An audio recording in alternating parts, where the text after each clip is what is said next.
ஆத்ம வணக்கம். ஆத்மபிதா சுவாமி சிவானந்த பரமஹம்சர் அவர்களால் ஸ்தாபிக்கப்பட்ட சித்த சமாஜத்தின் தமிழ்த்திங்கள் வெளியீடான உலகக்ஷேமம் இதழில் இடம்பெற்ற சித்தவேத கருத்துக்கள். வருடம் 1970. மாதம் ஜூலை.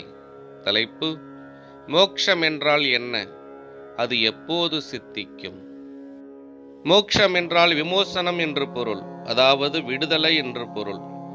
நமதுள்ளில் இருக்கிற ஜீவசக்தி வெளியிலே போய் திருந்துவிட்டால் நாம் செத்துப் போகிறோம். பிணத்திற்கு மோக்ஷம் இல்லை. எனவே மோக்ஷம் ஜீவனுக்குத்தான் வேண்டும். எனவே நாம் ஜீவித்திருக்கும் போதே மோக்ஷம் பெற வேண்டும். பந்தமில்லாதவனாகவும் மோக்ஷமில்லாதவனாகவும் அகங்காரம் இல்லாதவனாகவும் ஆசை இல்லாதவனாகவும் சங்கமில்லாதவனாகவும் இருக்கிற ஜீவனுக்கு எதற்காக மோட்சம்?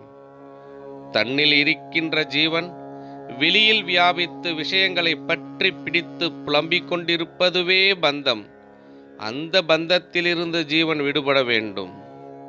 சுழியாகிய முனை கண்ட பின் உற்றார் உறவற்றாய் என்று மாணிக்கவாசகர் தமது ஞான தாழிசையில் பந்தத்திலிருந்து விடுபட நூலின் முதல் வரியிலேயே வழிகாட்டுகிறார்.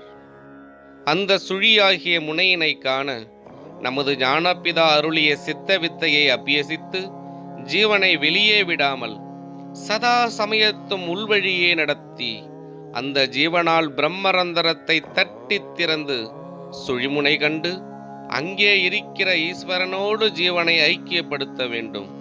அதாகும் மோக்ஷம் என்பது. இந்த விதத்தில் அல்லாமல் வேறே எந்த விதத்திலும் மோக்ஷம் சித்திக்கிறதில்லை. ஆத்ம வணக்கம்.